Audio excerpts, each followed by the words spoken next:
परेशानी सखी बानी हम परेशानी सखी अपन भतरा के भगला से बानी हम परेशानी सखी अपन भतरा के भगला से फेयर लवली लगावल छोड़ देनी देवारा के गाली काटला से फेयर लवली लगावल छोड़ देनी देवारा के गाली काटला से बानी हम परेशानी सखी अपन भतरा के भगला से बानी हम परेशानी सखी अपन भतरा के भगला से फेयर लवली लगावल छोड़ देनी देवारा के गाली काटला से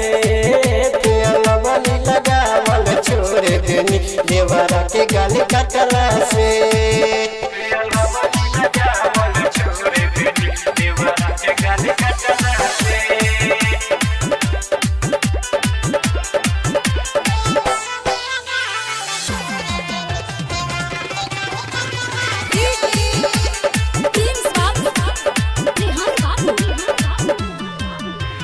चोरल जवानी देखी के हमरो मारत देवरा सीटी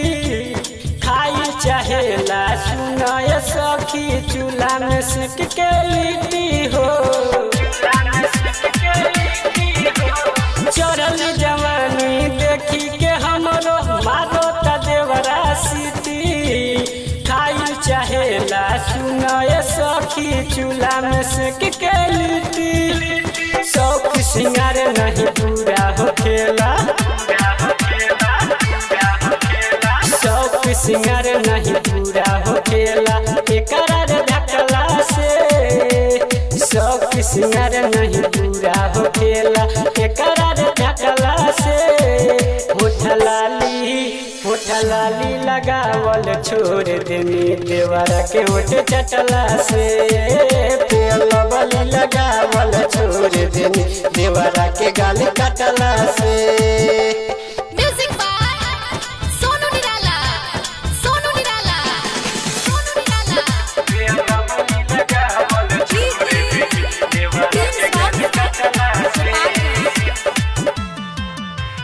ठाकुर परवाना सोनू निराला पड़ल बजब से पीछे ताके अकेला सुनय सखी साड़ी के अचरा खींचे ठाकुर परवाना सोनू निराला पड़ल बजब से पीछे ताके अकेला सुनय सखी साड़ी के अचरा खींचे सखी आलम कहते मलिंदर मुकेश कहता घटी नहीं बटला से मोहित डीजे कहता कि घटी नहीं बटला से होठ लाली लगावल छोड़ देनी देवारा के होठ चटला से फेयर लवली लगावल छोड़ देनी देवारा के गाली काटला से बानी हम परेशान सखी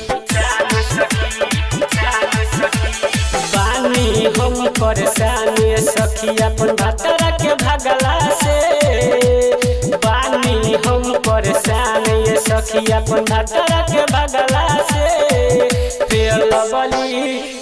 लवली लगावल छोड़ देनी देवारा के गाली काटला से